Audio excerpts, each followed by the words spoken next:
Welcome in. Thank you all so much for joining. We'll get started here in a minute, but please go ahead and join us in the comments. Let us know where you're watching from.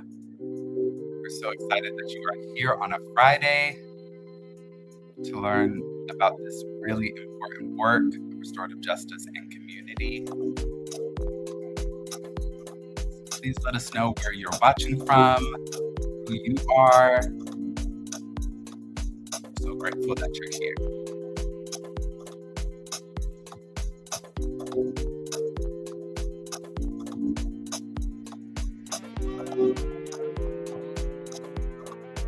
All right, we got some folks from Kansas City. Welcome. Pouch Cove. Welcome. Washington, D.C. Burlington, Vermont. Hello. Fairhope. Welcome.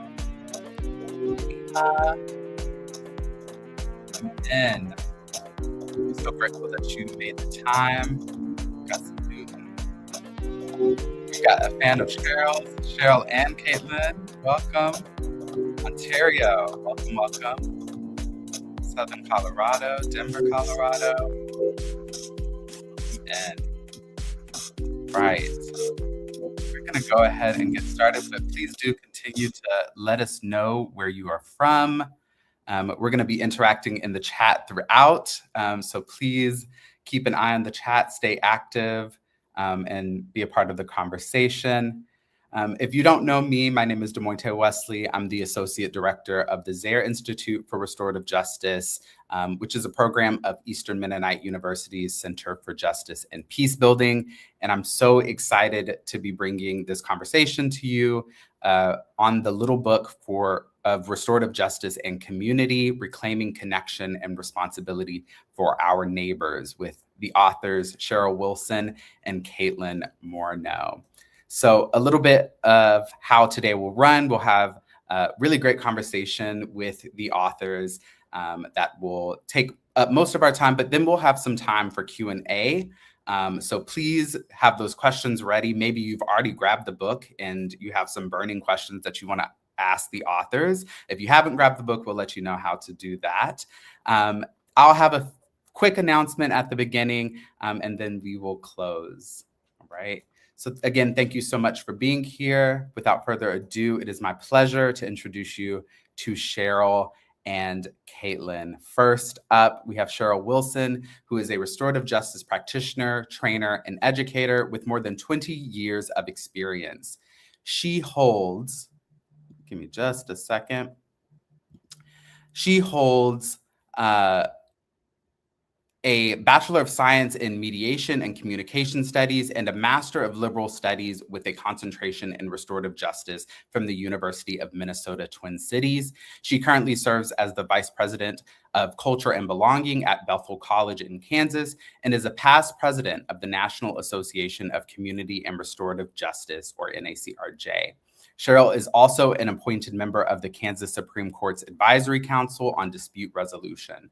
Previously, she served as executive director of the Kansas Institute for Peace and Conflict Resolution, or KIPCOR, at Bethel College. And Sheryl and her husband are parents of 2 adult sons. Welcome, Sheryl. Thank you so much for being here. Hello, everybody. I'm so glad to be here, and I'm so glad you all are here. And last but certainly not least, we have Caitlin Morneau, who is a circle keeper, educator, speaker, and community organizer dedicated to community-based, healing-oriented solutions to harm and injustice. As director of restorative justice at Catholic Mobilizing Network, she especially engages people of faith in the restorative justice movement. She holds an MA in conflict transformation from the Center for Justice and Peace Building at Eastern Mennonite and studies theology at Catholic Theological Union. Caitlin lives in Alexandria, Virginia with her husband, 2 children, and Black Lab.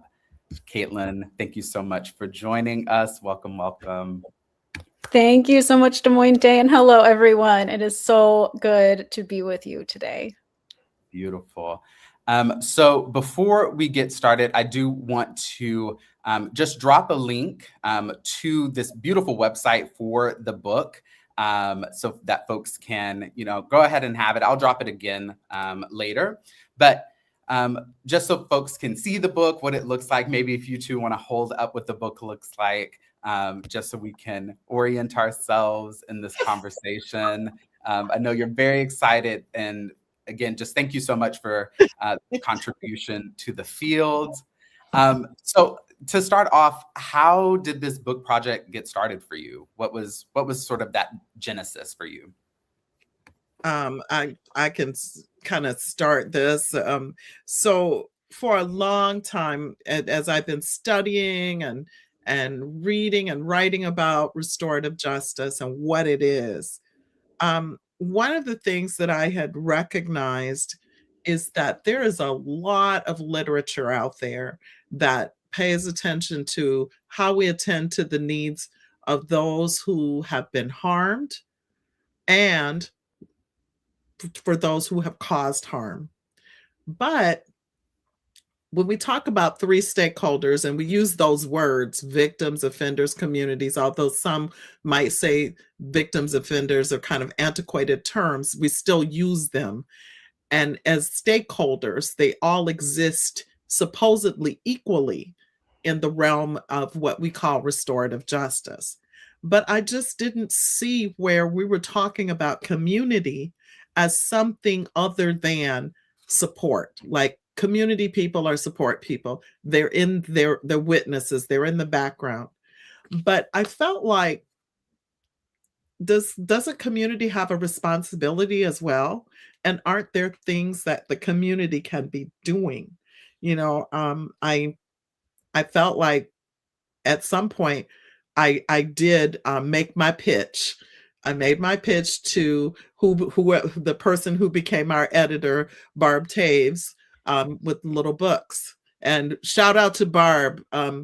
We are so grateful for how she has shepherded us through this process and brought us to this place. When I met with her, it was about a decade ago. And when I talked with her then, we had this great conversation. She was like, yeah, that sounds really like good stuff. But, what I would, and what she said to me was, you might consider getting a co-author. And so I walked away with a, hey, she didn't say no. And so I use that as fuel to think about it and to keep, keeping in mind who might that person be. But my life just got so busy. And at that point, I moved forward. And at some point, you know, maybe 5 years later, I had become connected with Caitlin through being on the board at Catholic Mobilizing Network. And as we became friends and associates and colleagues, we had these conversations. And I want to invite Caitlin into the conversation at this point because she said some things that resonated with me along the same trajectory. So I asked her if she would consider um, being on this journey with me and being my co-author. And I will invite Caitlin to continue the conversation. Oh, well, thank you, Sheryl. And I just continue to be so honored that that the Spirit led us together to work on this, and just the great honor that it's been to journey in partnership these last however many years it's been. And likewise grateful to Barb and her accompaniment. And also have to say, like, thank you to all of the Little Book authors who went before Mhm. us. Mhm. So as for me, when I first learned about and was drawn toward getting involved with restorative justice, I learned about it in the context of legal system work. And I recognize that I didn't personally identify as someone who was directly impacted by crime in the traditional sense. Um, and but I did understand myself as a community member in in this triad of stakeholders.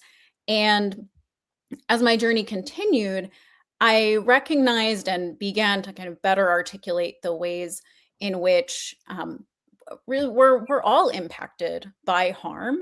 We have all been responsible for causing it in various forms, and we all carry wounds. And so as I learned to understand these in the fuller picture of my own identity, um, all while coming alongside individuals and communities who were directly impacted by crime and violence. As I sat in these relationships and encounters, it wasn't about um, and aiming to kind of hold and acknowledge these wounds that we carry. It wasn't about competition or comparison about whose wounds count. It was about solidarity, and that we all had a unique part to play in breaking cycles of violence and creating a better way forward together. So likewise, in accompanying faith communities and faith leaders in their restorative justice journeys, I encountered so many people who were grounded and convicted in these values of human dignity and redemption and healing and hope for reconciliation and a vision of beloved community. And these were folks who often themselves, sometimes were, but often themselves were not directly impacted, recognized that many of their community members were. And they saw the promise of restorative justice, but didn't necessarily see themselves as process facilitators. And so they were holding these questions of, well, what's my role? What could involvement or engagement look like for me? And this was all very much alive in me when Sheryl and I had that consequential conversation that I think is no coincidence that it happened while we were in Montgomery, Alabama, serving as co-circle keepers on a civil rights immersion. And at that time, like Sheryl, and the way that life happens, I was working full time. I was parenting 2 small children. I was starting a second master's. And I really wanted to be sure that my yes meant yes. And so I did take a pause and said, oh my gosh, I'm so honored. I want to discern this and take some time and get back to you. Before I share the next part of this story, I will just offer a quick forecasting that it does make mention of fatal gun violence in my neighborhood. So a few weeks after that conversation with Sheryl, and I share this story in the book, my neighbor's son was killed by gun violence just down the street from our house. My family and I actually happened to be on our afternoon walk. As we walked past my neighbor's house, his friends encountered her as she got out of her car, and they broke the news to her about what had happened. And all I can say is that the sound of her cries are still imprinted on my heart. And in a new way, despite being in this work for years, in a new way, I was asking these questions of what is mine to do? And I think it was the next day that I called Sheryl and said, and gave you my yes, because if bearing witness to that moment isn't the epitome of this theme, then I don't know what is. Yeah. Thank you so much, Caitlin, for sharing that story, and to you both for sort of giving us some understanding of the sort of heart that goes into producing a book like this. So thinking about that really big word of community, I think it means a lot to a lot of different people. It is a word that is used a lot, but perhaps not with great specificity. And so I'm wondering, for each of you, what does community mean to you? And in this day and age, in our present society and culture, what do you see as the barriers to building community? Thanks, Des Moines Day. I can kick us off with this one, but really, we actually want you to kick us off with this one. So we would love for folks to drop in the chat for us, what does community mean to you? In a word or a phrase or whatever comes to mind. What does community mean to you? And I'll drop it again just so folks watching on other platforms can also see that question. Great. Thanks.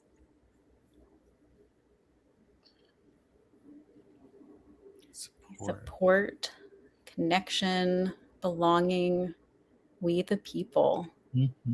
Inclusion, concern, being seen, investment, belonging, commitment, interconnectedness, mutuality, journeying through good and bad, compassion and accountability, sitting at the table, people looking for each other. Oh my gosh, so much goodness. I'm sure I'm gonna miss some. Being connected, web of relationships, being proximate, being aligned. Oh, there's so much goodness here. Thank you so much. Shared experience. Yes. Oh, so good. I see so much here, Sheryl, that was resonant with us as we were writing. Do you want to say a few words about that? So I think about, oh my gosh, so many stories. Some are in the book and some are in my head. And of recent times. But I think about the ways that even the ways I was brought up. I was brought up in a place where I had the good fortune of having lots of family around me. So my family was my first community. I didn't go anywhere where there wasn't a cousin or an aunt or a grand. I had 4 grandparents in the same city. So I'm so grateful and fortunate, and 2 very attentive parents.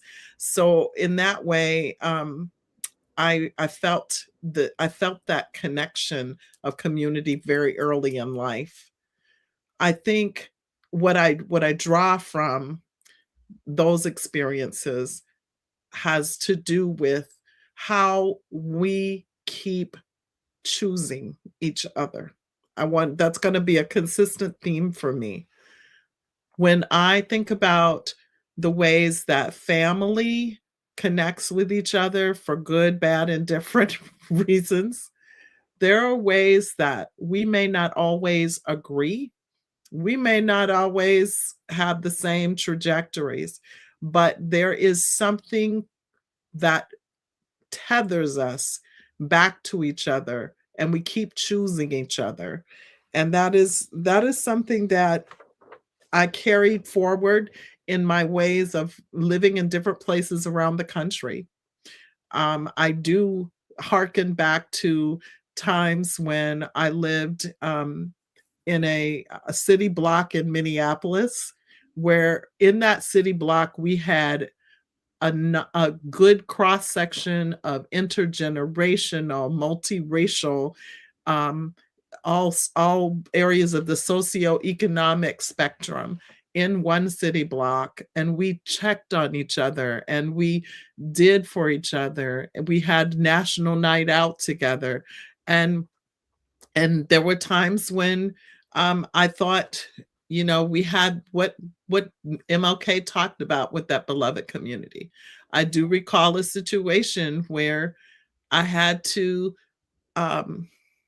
struggle because I knew there was harm that happened in my neighborhood, and I wasn't even aware of a situation that I talk about in the book, where there was a unfortunate situation of a child having a child who made an unfortunate choice to put the child in the garbage, but thankfully the child was able to be found in time, and the child lived. But the point being, those of us who knew, those of us who didn't know, who I was one of the people who didn't know. And then when I did know, I didn't know what to do.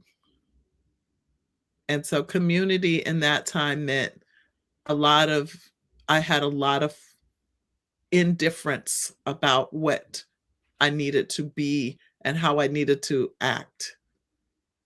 And so for me, figuring that out and being on this journey had become so important. So all that to say, community is one of those things that we move forward in ways that we continue to do the work, we connect with each other, and we continue to choose each other. And we, with doing the work, means we figure out how we have the norms and the shared beliefs that tether us together, so that when something happens, when harm occurs, we know that we will stay connected to each other. And I'll pass it back to you, Caitlin. Yeah, absolutely. Thank you so much, Sheryl. Yeah, I mean, as I think back on when we were developing these sections of the book of, okay, how do we want to define community for our readers, but also for ourselves, and put that in the context of our experiences, we were reflecting on, what are those places that we kind of organically or end up in communities by default or by choice. There are ways in which we might share common characteristics or activities with people that kind of put us in community. That there are ways in which we find community by virtue of common culture, common experience, maybe of harm, but maybe of other kinds of things, common geography, from our neighborhood to our town, city, region, you name it, common interests, and how we, whether that's sports or music or other kinds of activities, common beliefs, of course, and then our common humanity, and kind of understanding our interconnectedness with one another. And some of us feel more kind of in touch with or clear about those groups or subgroups that we are a part of, proximate to, living amongst, than others. But it was an invitation to us, and we hope to each of you, to think about, oh yeah, what are the kinds of communities that I participate in, or feel adjacent to in some way. And then in that, we were also mindful of how our communities, again, whether we consider ourselves in them by default or by choice, how those communities shape us. And we'll get into later, how we can help shape our communities to be more restorative, but they also shape and form us. In terms of, from a very young age, to Sheryl's point about our families being our first communities, kind of setting and modeling kind of behaviors, how we act with one another, our expectations for ourselves and others, including assumptions that we make about relationships, how we think they should work, how we think that groups should work or people should treat each other. And all of these impacting kind of our general sense of belonging, what it feels like to belong, and what it feels like to not belong, to not feel safe, and what are the indicators in our brains, our feelings, our bodies, that that help us to notice what belonging looks and feels like for ourselves and for others. And finally, that these communities shape our expectations for responding to harm and conflict, whether in healthy or unhealthy ways. And so with that being said, I'll pass it back over to Sheryl. I'm eager to hear some of your reflections on DeMointe's part of the question around present barriers to community. Yeah, I think about some of the things that we talk about, the things that tether us. If we're not mindful, there are things that will pull us apart, or There are ways that we never became familiar with each other in the first place. Um, I can't say enough about our society today. We are more polarized than I ever remember. Um, there were times when things would happen where people were having differing opinions, where if even though they differed, it was more like a debate, and they would go out to eat afterwards. Even though they had these differing opinions, they found ways to still be connected. Neighbors who may have differing political beliefs, or or coworkers, would still find ways to get the work done or be in community together. Today, what I see often happen is people truly retreating, people truly choosing their sides, and finding other people who have the same, like, trajectories as them, the same level of belief. They would feel more comfortable being with those folks than to dare cross that line to hear someone from a different background. I think about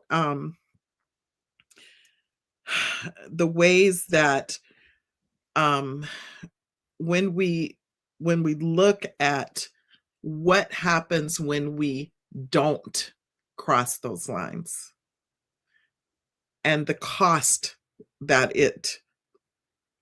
what happens when when that disconnection happens. There's a cost to it, um, and we limit what is possible for our collective healing when we choose to not cross those lines. Community requires difference. If we, that saying, if you have, there's a need to have your friends be different from you. And so often we get caught up in having the same people that come from the same place. Well, when that happens, you need to get a new set of friends. And so in my mind, you got to have people who maybe are the naysayers to you in your group. You got to have people who are of a different ethnicity, of a different socioeconomic background, to make the community. And it also is a call toward our own ways of bridge building. For me, it's about continuing to create spaces where people can connect across difference and stay in the conversation. I honestly really get more energy from contributing to a world where we resist the fragmentation, and instead we practice the hard, necessary work of being in community with one another. I had a friend tell me this once. We were having probably a heated debate about whatever with a group of friends. And she said, I would rather stay in this and fight with you than to be on the outside of this group and have no one. And that resonated with me, that sometimes it's worth the debate, but staying in connection. Again, going back to choosing each other. So, Caitlin, I'll pass it back to you. Thank you, Sheryl. And thank you for outlining not only what we're up against, but also the hope for what we desire to be about. I think that as we were writing, and certainly well before we started writing, we recognized that experiences of community operate at multiple levels. And in the book, we refer back to this kind of nested model throughout, and that includes these four levels of where community can operate, and where we know harm can operate too. That at the innermost level is that individual internal inner experience. And then there's the interpersonal of, one-to-one relationships or that direct interaction. Third being the kind of communal or group experience, because community can be really big. So to think about it as, those particular group experiences, and then the societal and structural experience. And when it comes to barriers, we wanted to break down how particularly common interpersonal challenges we encounter, as Sheryl mentioned, are sometimes at play as barriers to community. Some of these predominantly including our abilities and willingness to listen and get curious about other people's experience, to empathize even when we don't feel like their experience is representative of ours, and to kind of expand our capacity to tolerate difference, while of course not tolerating injustice, but being able to tolerate difference.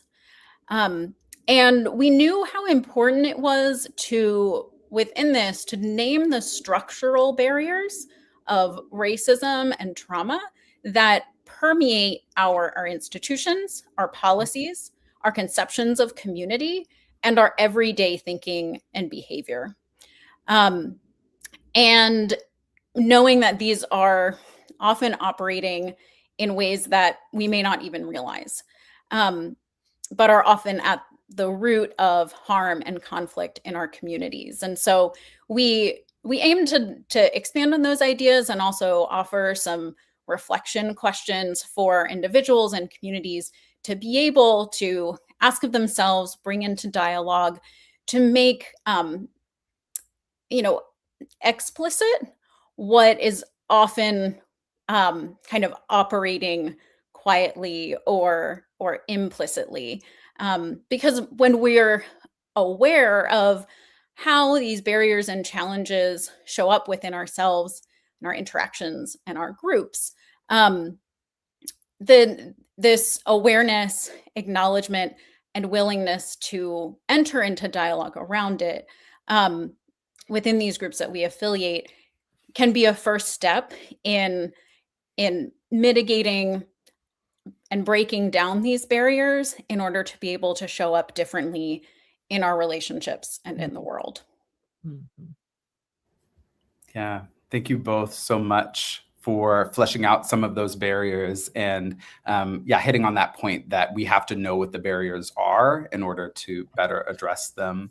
Both of you mentioned sort of in your opening comments, instances of harm in community that really served as an impetus to some of your thinking.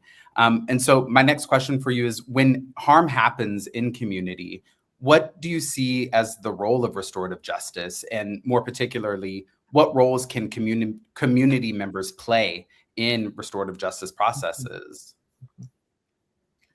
Absolutely.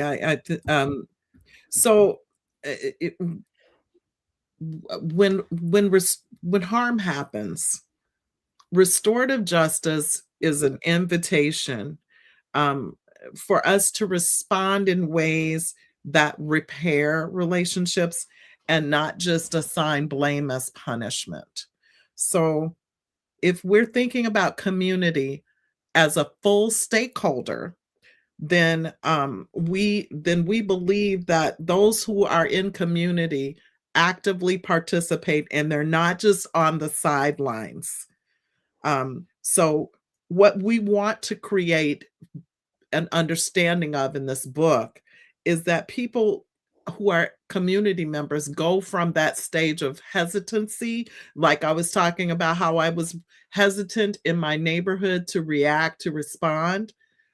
We want to empower people to feel ready to participate. There's often that hesitation, and it's a real thing. And I have to say, I had already learned about restorative justice then, but I think it's really putting those ideas as, they're not concepts, but it's really challenged me to make it a way of my life.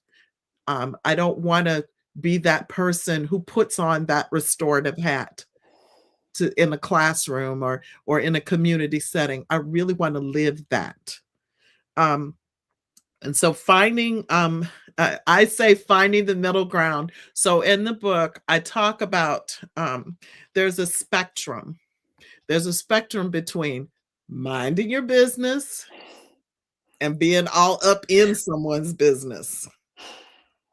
Restorative justice is the space that is that middle ground that helps us to react in a way that is most appropriate for that given situation. And so somewhere in the middle between those two ends of the spectrum is living restoratively, is responding as a restorative community. So all that said, the goal is to help people define their role, um, and what those roles look like. Participation might look like going beyond simply offering support, and they can be formal roles or informal roles. Like, we know that the informal roles have to do with bearing witness. You might just be standing on the side watching. There are many of us now, we know how to take out our cameras, and we know how to film so that when we see something happen, it's on record. We know how to do that. We know how to act as engaged bystanders. We also want to help people to understand how to show up with presence and care. So we offer some thoughts about how you can do that in a way that you are being very intentional, and offering support to people who are directly impacted.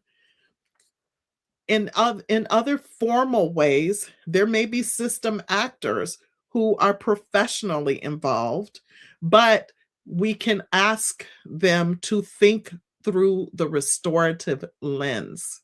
There are a lot of people who have great skills and great training and all of that, but they may not have that restorative lens, and that's what we want to help people to act toward.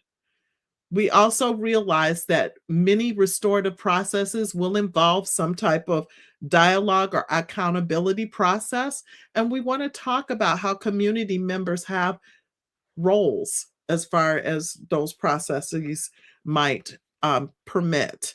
And we want to help people sharpen those roles. We know that people, again, have been introduced a lot of times in restorative ways to those processes, but we want to help people to sharpen those roles.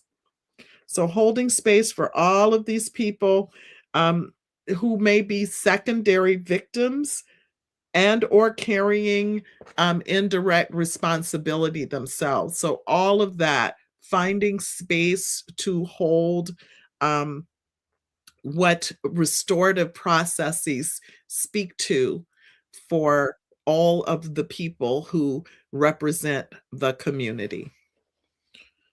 So Caitlin, I'll pass it back to you. Thanks. Yeah, and I recognize that we're doing all of this while ourselves immersed in the field of restorative justice work and with you practitioners as our community. And we hope for our readers to include experienced practitioners like yourselves, that this can kind of add to and expand upon existing conversations in the movement. We're also mindful that for some folks encountering this book, it may be their first introduction to restorative justice. And so we knew it would still be important to outline its fundamental philosophy and principles and guiding questions for a firm foundation to then expand on. And so we go through that practice of focusing on the harms, the needs, and the obligations of naming some of the core values of respect and dignity, responsibility, repair and making amends, reintegration and interconnectedness, healing and transformation. And we come back to the core questions of restorative justice quite a bit, particularly in wanting to then be able to outline a set of questions for community members to ask themselves when wondering what is mine to do. So I don't know about you all, but in my education and outreach work, I frequently find myself, naming for folks those core restorative justice questions of, what was the harm, who was impacted and how, and what needs to be done to make it right. And I have a lot of appreciation for the many organizations who have created those little cards where on one side is those questions adapted for people who have caused harm and adapted for people who have experienced harm. And I know I carry those around in my wallet and with me all the time. So we were really feeling compelled and inspired to say, okay, what does that set of questions look like for someone who is a community member, and asking what is mine to do? And there are quite a few. I won't give them all away here because we want you guys to go buy the book. But to give you a brief preview, starting out with just grounding questions of like, okay, what do I know about the situation and what happened?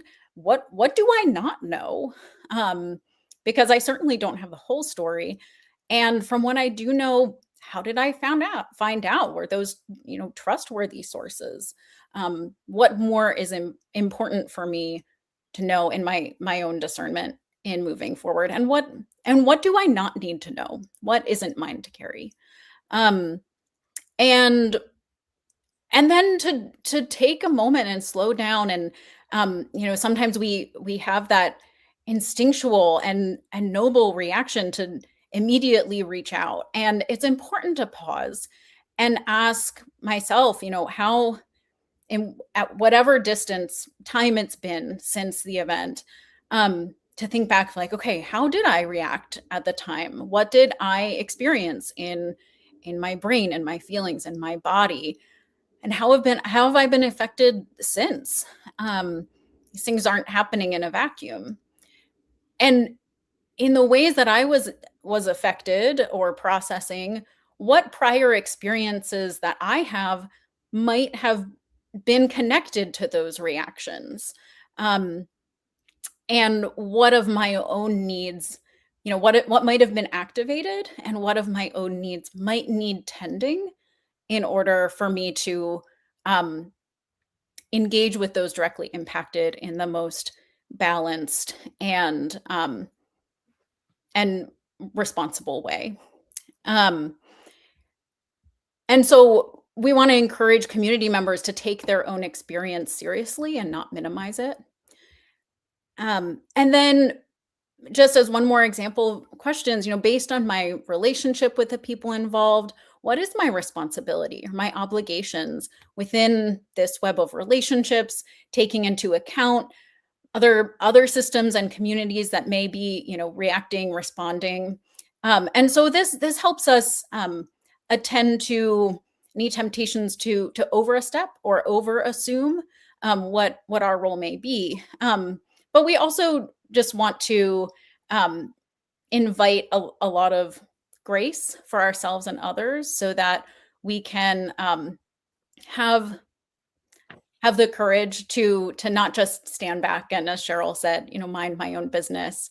Whether that's through accompanying someone in help driving them to court, or watching their kids while they go to an appointment, bringing a meal, honoring anniversaries and important dates. But it may also look like, what, I actually, after doing this discernment, I'm not sure that that's my role, because I know that others are more appropriately responding in that way.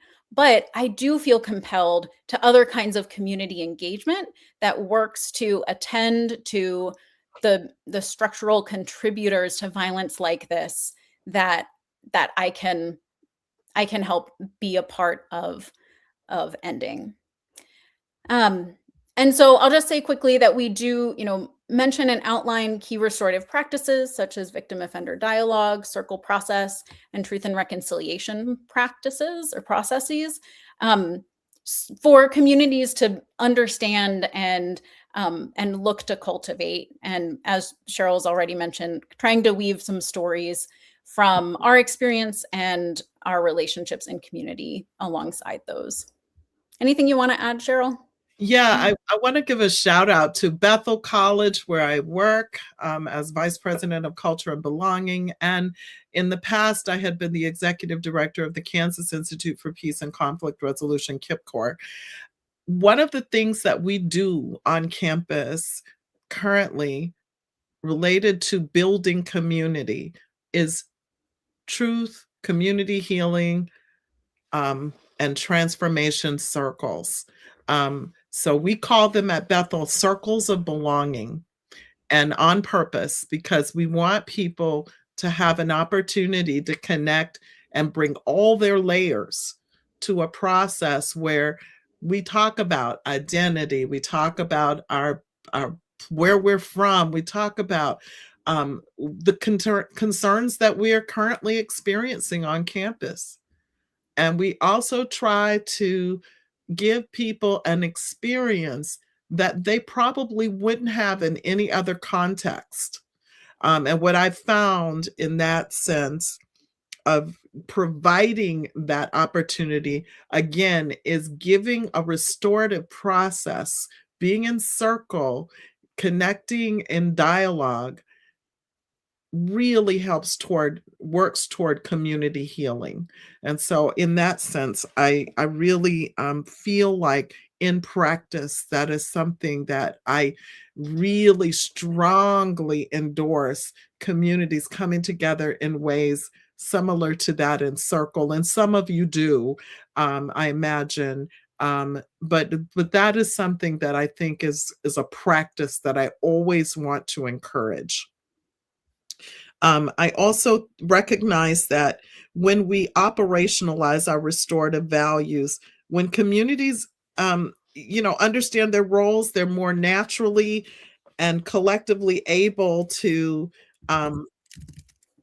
shift the ways that they may come out of challenges in community toward ways of really hearing. I think about people being heard and seen in environments without needing to debate the idea of who should be involved. It's casting that wide net to pull as many people into a process as possible. I also feel like people walk away with a greater sense of understanding, clarity, confidence, and a willingness to engage in ways that strengthen accountability, connection, and healing. Beautiful. Thank you both for giving us some more context, some more understanding of what it really takes, or the community's role when harm happens. But thinking even beyond harm, in the book, you propose this notion of building a restorative community or building restorative communities. And so I'm curious, what does a restorative community look like, and how do you think we get there? And whoever wants to start. Awesome. Thanks so much, Demointe. We're gonna kick it over to the group again. We want to hear from you guys. When you hear the phrase restorative community, what comes to mind for you? Thanks for dropping that in the chat, Demointe. So when you hear the phrase restorative community, what comes to mind?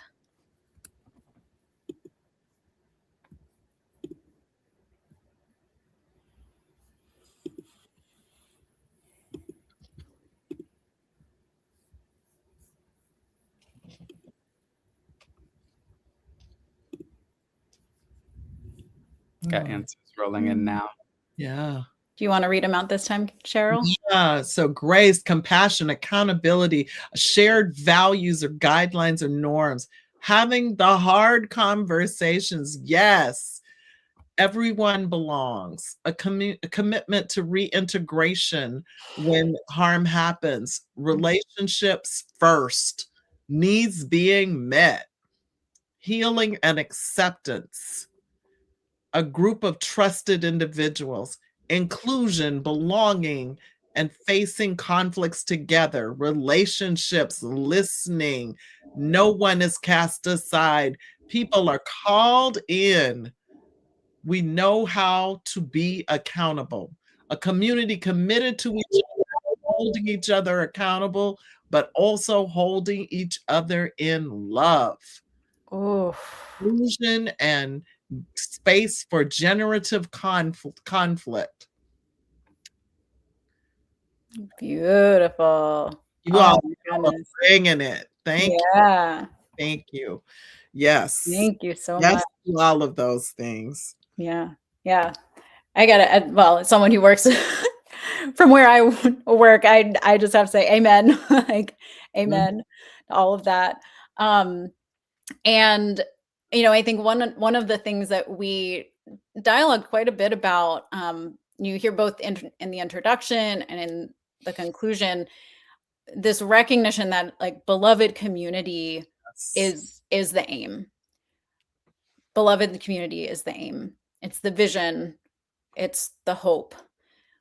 We probably won't get there in our lifetimes, but we can create pockets of beloved communities that keep us going, encouraged, fortified, committed to um, to one another's dignity and to each other, and that to achieve even mini visions of beloved community, that cultivating restorative communities through particular approaches and practices are are a way to get there, a way to help us see that possibility and that vision in real time before us.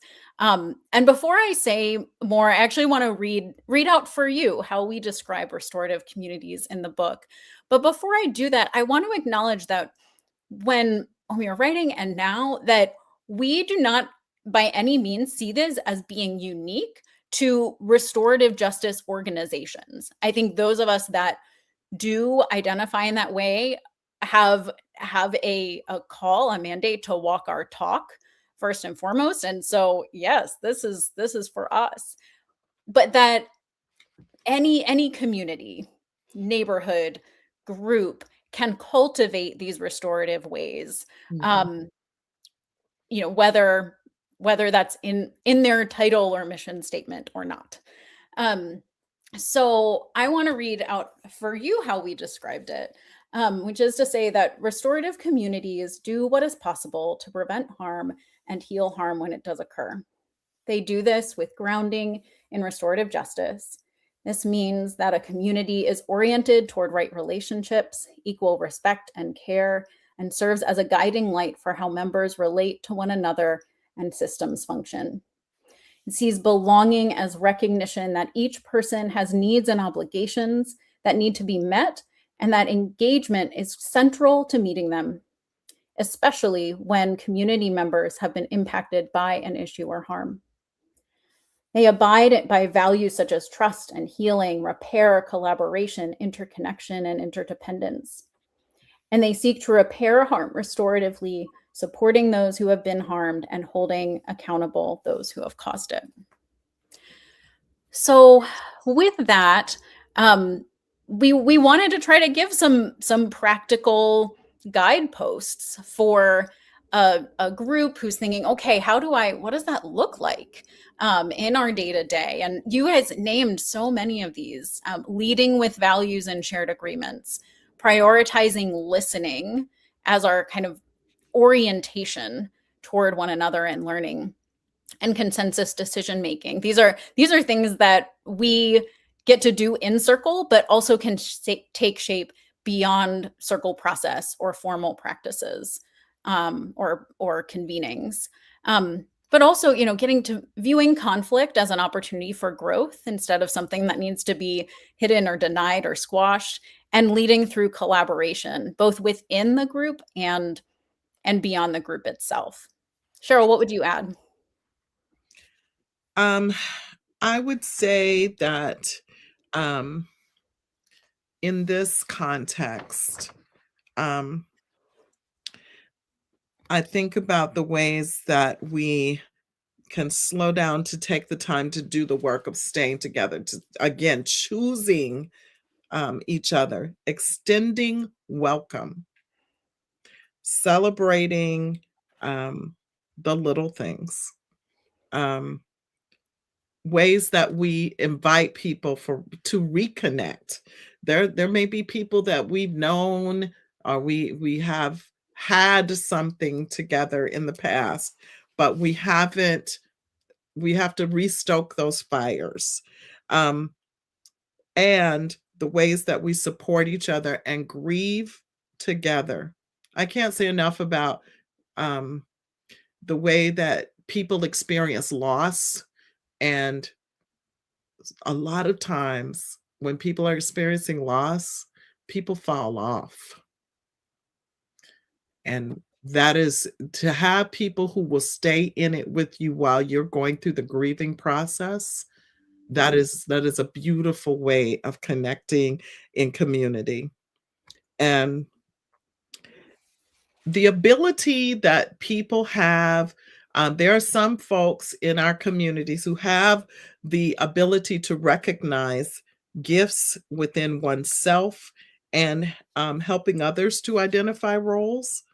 Um, and then there are ways that we take on those roles, as we said. It's a it's a list of things that we talk about in the book about being a participant in a process, maybe being a facilitator, convener, a seed planter, a bridge builder, an advocate, a communicator, an administrator, or an evaluator. So you hear the informal types of ways that we might be engaging with each other, and this is a non-exhaustive list. Um, so I'll stop there. Yeah, thank you so much for that. And I know we already have some questions rolling in. We will certainly get to audience questions, but one last question for the both of you. And it is, what do you hope for readers to take away from reading this book? What is your ultimate hope? So I'll just say I want to read a little from the book. So I'm gonna quickly say these things.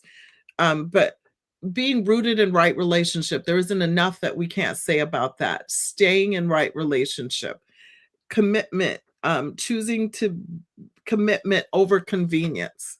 If I'm committed to you, that means that I'm not thinking about what's easy. Sometimes what's hard is what I need to do to stay in right relationship with you, to be in good community. It's something that's practiced and not imagined. Like we can't just because of geography say we're in community. We have to practice it. We have to do the work in the sense of continuing the relationship. Some of these things show up in formal ways, like a circle, or some of these are just the ways that we talked about just choosing to be connected to each other. That we constantly center and be as inclusive as possible, that we use the principles of restorative justice as a guide, and that we go from the moments, like there are a lot of things that that come about by happenstance, but creating the culture is something that we do when we're doing the work. It becomes our culture. And how we get there is we practice the right relationship practice of connecting with each other consistently. That we create the spaces, as I mentioned, about creating the spaces for dialogue. slowing down the decision-making and response processes, we intentionally live out the restorative values and in our everyday interactions. And ultimately, a restorative community is one where connection, accountability, and care are not exceptions. They're the way people choose to be together over time. I want to read you one of the last little reflections that I write about in the book about a connection that I would say is what I hope for in every community that I'm in. But I say in the book, during a trip to Chicago, I convened the members of the local restorative justice community with a I did this with a group of friends of mine who and colleagues who we were all attending the same conference. Um, the place that we chose, the venue, was stunning, comfortable, welcoming, with beautiful art on the walls, which made greeting our guests feel effortless. Some were new connections, others felt like old friends. When the doors opened to the dining area, we found an abundance of savory and sweet delights. As nearly 40 people gathered, our hostess shared the history of the space. We gave thanks for the meal. I sensed some were waiting for what I say the other shoe to drop. They were waiting for the agenda or perhaps a fundraising pitch or something to ease their minds. I paused and I said, there was no agenda, there was no ask. Our only intention was to be together, to let them know that they were seen, and to lift them a little higher than when they arrived. For me, that gathering was a glimpse of the beloved community I long to see. Mm. I'll pass it over to you, Caitlin. Thank you so much, Sheryl.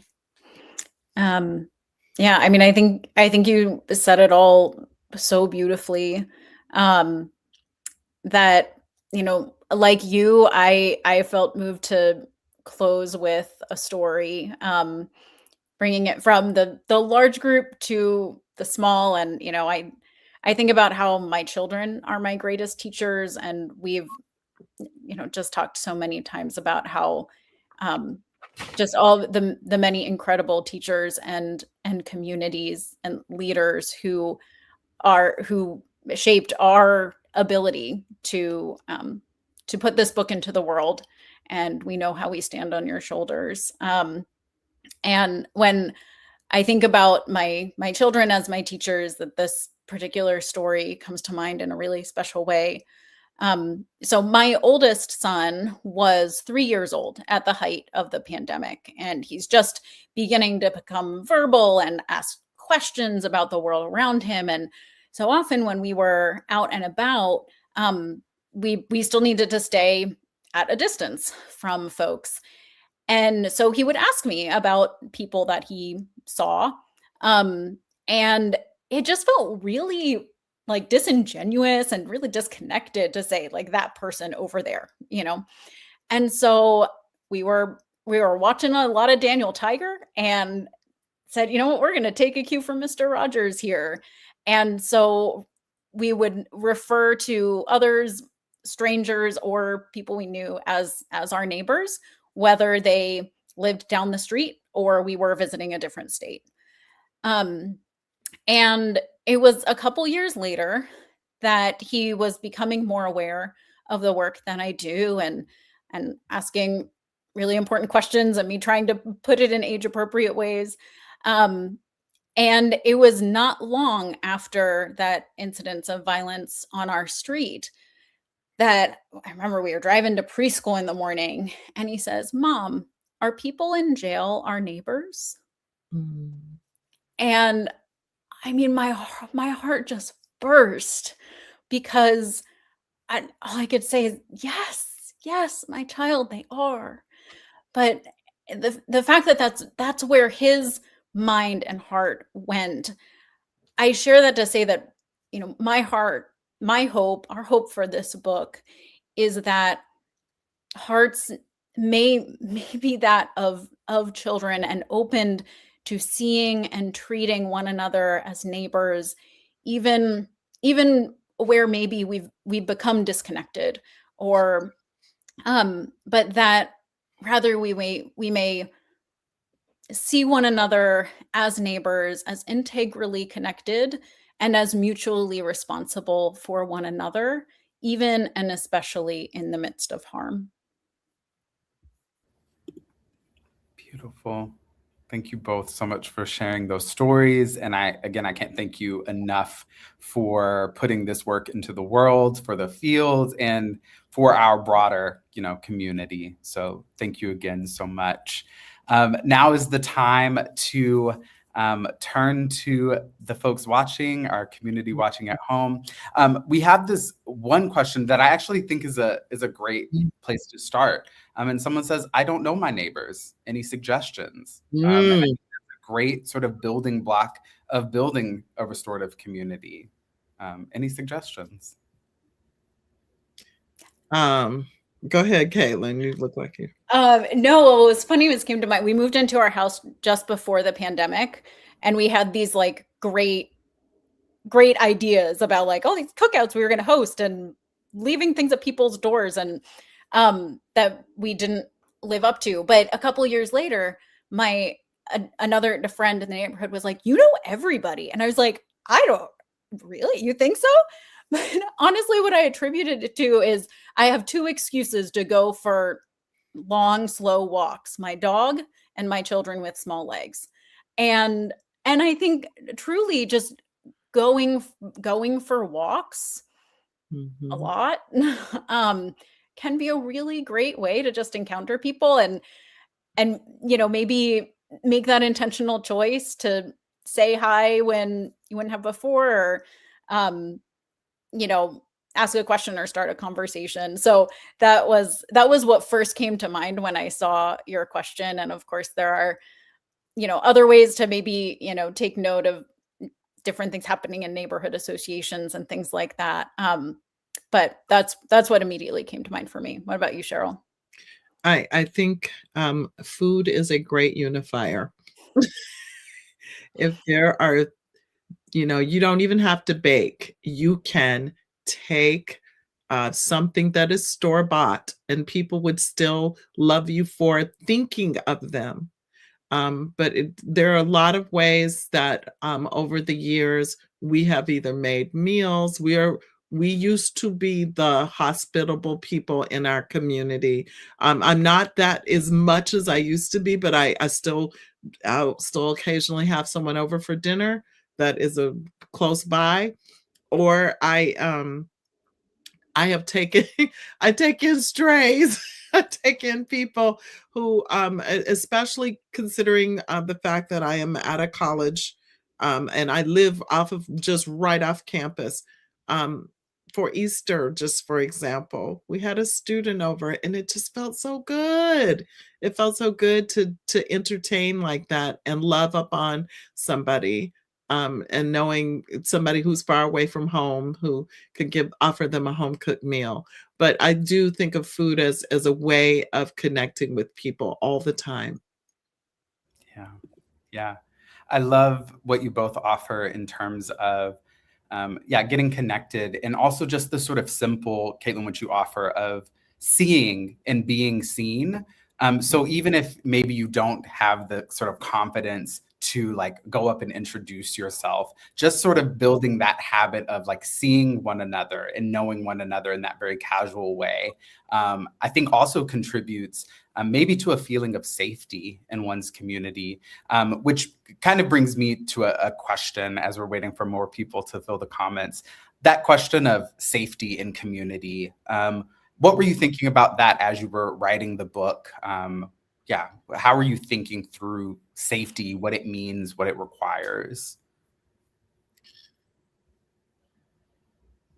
I think about that minding your business piece, and that we can, I think on one end, safety meaning, well, I'm totally safe if I do nothing, if I just stay in my little space, or I pray, people say, I'm gonna pray on it, I'm gonna pray for you, but they don't wanna, I think there is in being safe, a lot of times it means maybe you're not necessarily approaching someone alone, but it doesn't mean you do nothing. It could be maybe me and another neighbor will go and check on this person. Or maybe it's me and my family will bring you the pie. Or maybe it's me and a group of I remember in one neighborhood, we all lived in about a mile radius from each other. We watched each other's kids. And if there was a neighbor that it was in need, we would just bring them in with our kids. And that those situations feel safer to us. Sometimes there's safety in numbers. Sometimes it's a phone call versus maybe a personal interaction or an email. Sometimes there are just ways we can choosing not to act versus acting in ways that are at our comfort level. I think that the choice should always be to act. That's what I push myself to think about is, will I regret doing nothing? Will I have regrets if I do nothing in this situation?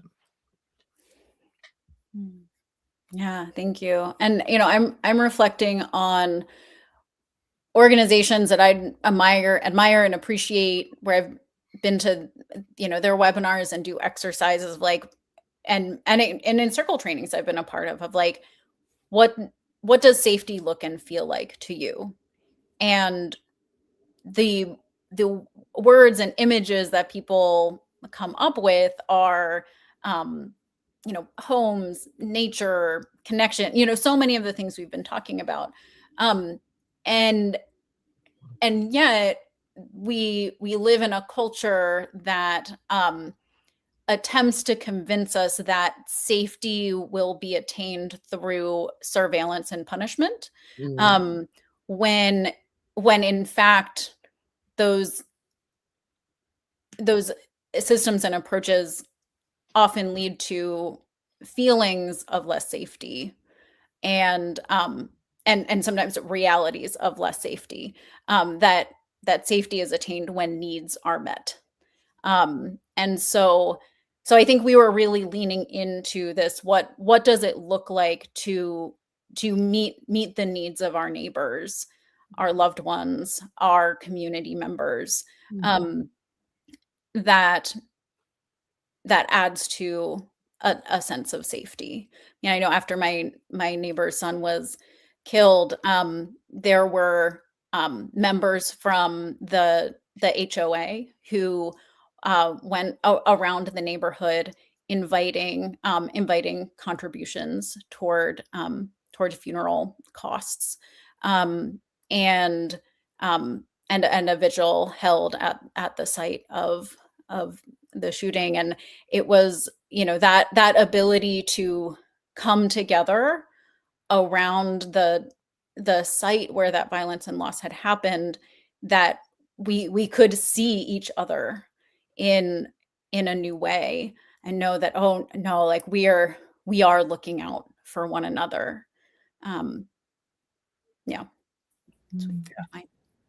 Yeah, thank you both for that. This I want to share, not a question, but I think a really beautiful comment. It says, for me, I took from the book and this webinar a way to give depth to the role of community during a process, but also in our daily lives. I chose to continue this work. Thank you for this gift. I think that's a beautiful. Thank you, Debbie. Thank you, Debbie. She's one of my colleagues nearby, and she's in Missouri, but we're all, this is that Missouri, Kansas connection. So thank you, Debbie. Yes. Something else I'm sort of thinking about as folks are thinking of their questions is I can imagine that the work that you all lay out in the book of building a restorative community could happen without ever saying the words restorative justice to your Yes. members and to your neighbors.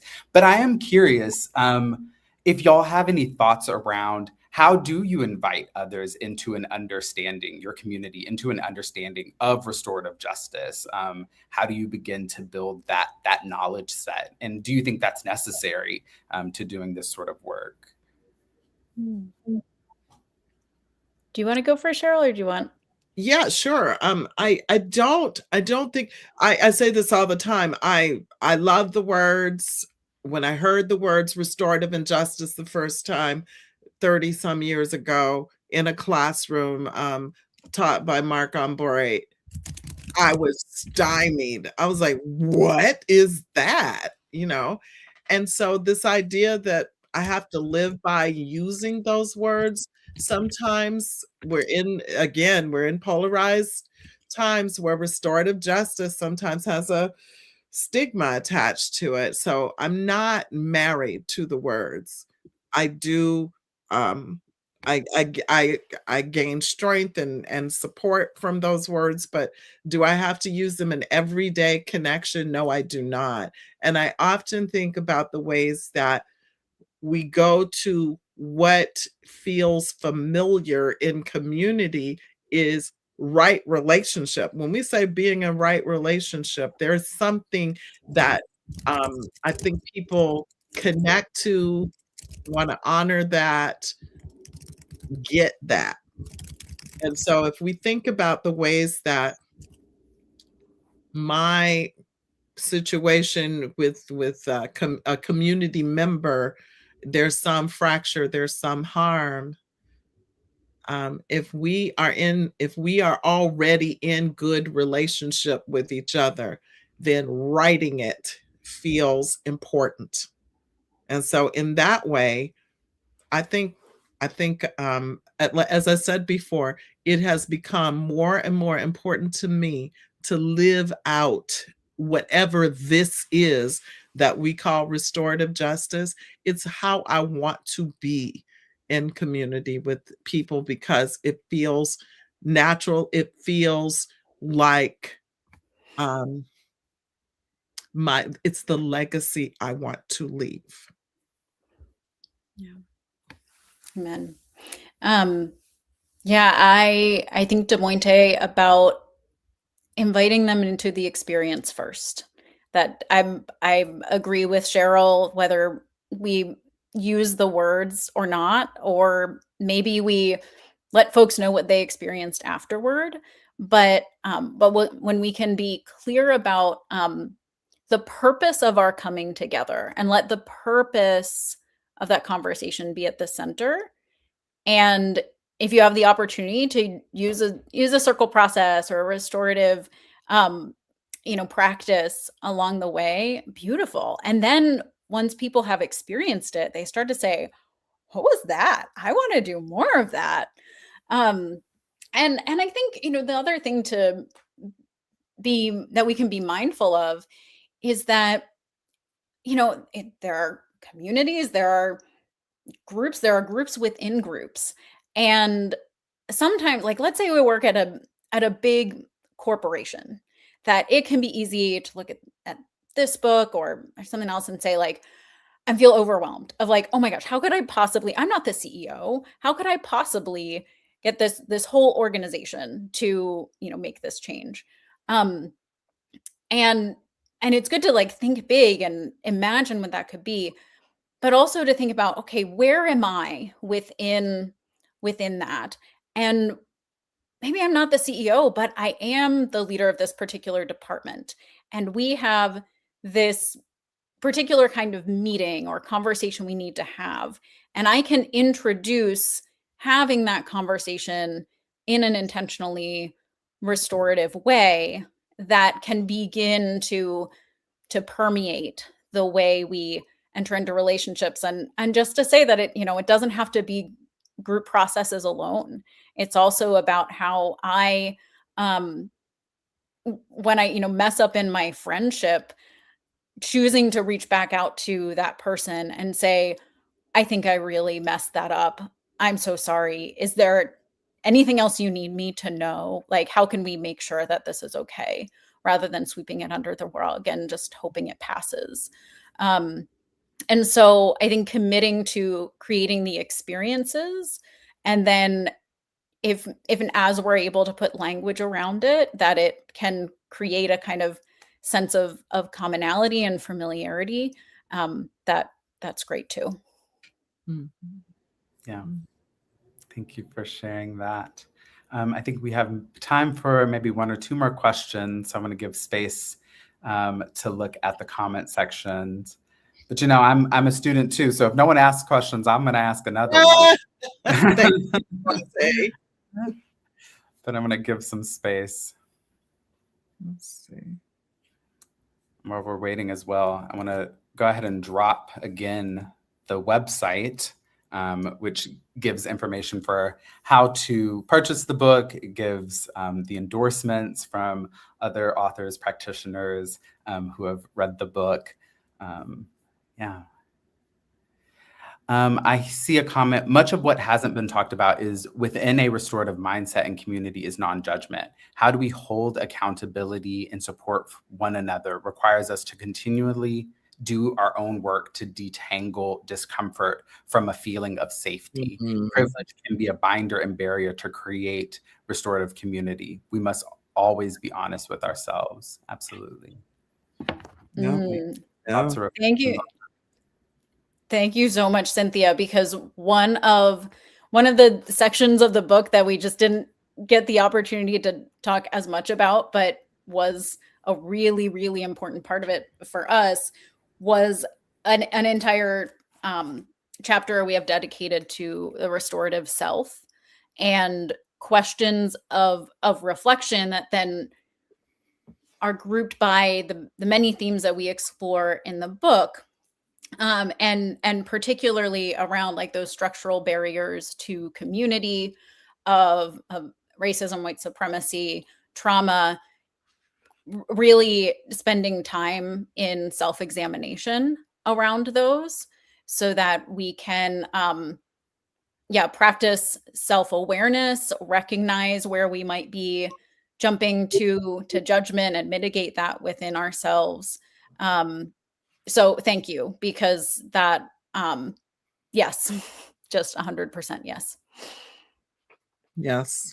I mean, I can't say enough about recognizing one's and this is, yes, this is connected to um the ways that we might look through an anti-racist lens, but it is also power and privilege cuts across all of our identities. And so if we do not recognize our power and privilege in situations, even the well-intentioned ways we are offering something, we are trying to walk with someone through something, if we're not cognizant of our power and privilege, we potentially could do harm. And so we talk about recognizing, and we also talk about the fact that you don't do this in a vacuum. You don't do this like, yes, the self work is important, but then there's the work that you do in community where you ask people, how do I mean, I'm just real straight with people sometimes. How do I come off? What is it? What am I giving off an energy that I need people in my life to help check me. And so you're doing the work when you're asking the peers how you can be your best. If you're doing it with this, and I will say, I'll use the word arrogance of I know what's best, and then you go out and do the thing, that again has the potential to create something that could be a harmful event. So always checking in with people, asking the questions, that's part of the work, because we do have blind spots. And so we need each other for that, so that if we are caring for people, we do the best that we can to care for them by doing the work with other people so that we can be our best for others. Yeah. And I appreciate this comment that was just shared. In our work, we moved away from the idea of non-judgmental and instead focus on practicing non-shaming. Judgment is an internal human response, but how we choose to express it externally is what matters. Our commitment is to ensure that regardless of what arises internally, we do not project shame onto others. Yeah, I love that idea of unconditional positive regard for one another. It's really beautiful. Yes. We have about 5 minutes left. I have another burning question, but I don't know. We might not have time. One thing I'm thinking about is folks who see that title of restorative justice and community may be thinking for themselves about like community-based restorative justice processes. So restorative justice processes that work outside of like system processes. And I'm curious, if you think like the book is a good resource for that sort of thinking of how restorative justice can be held in community. And if so, what might you clue people into in the book?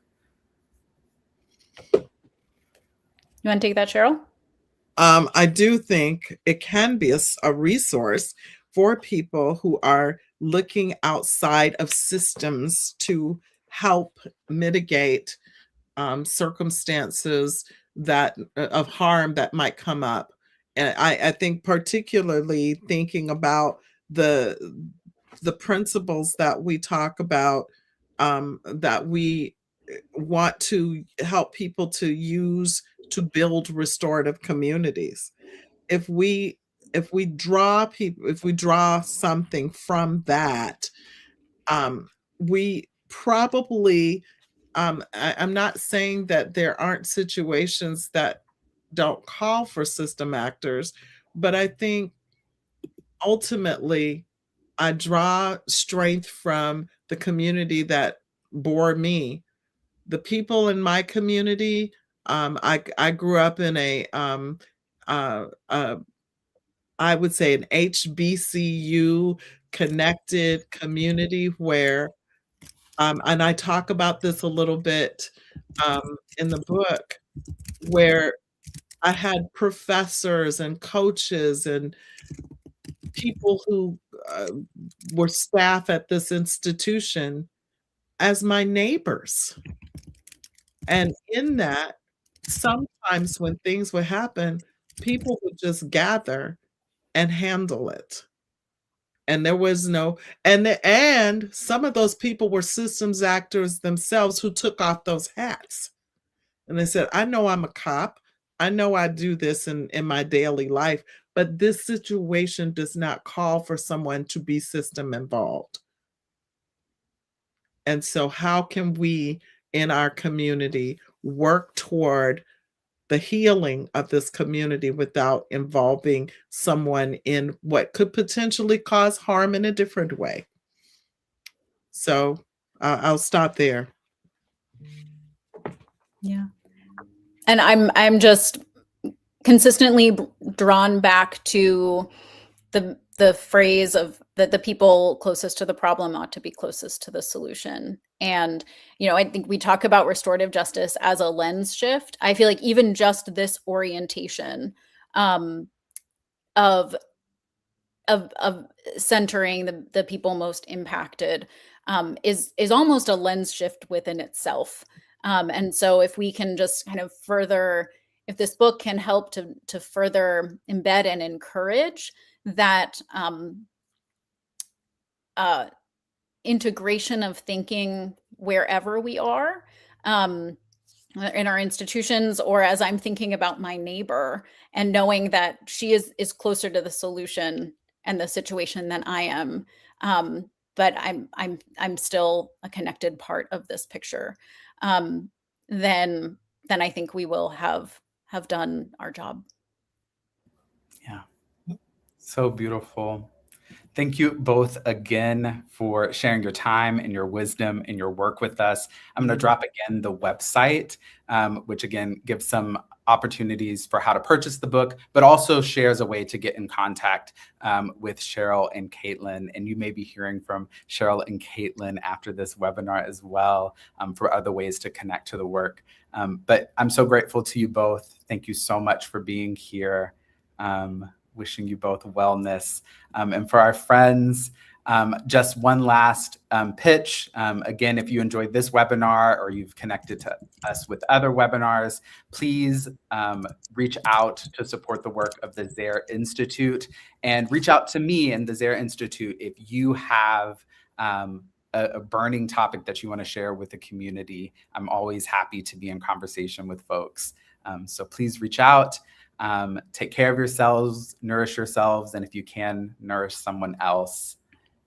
Wishing you all so much wellness. Take care. Bye-bye. Thank you so much. Thank you so much, everyone. Thank you, DeMonte. Thank you both.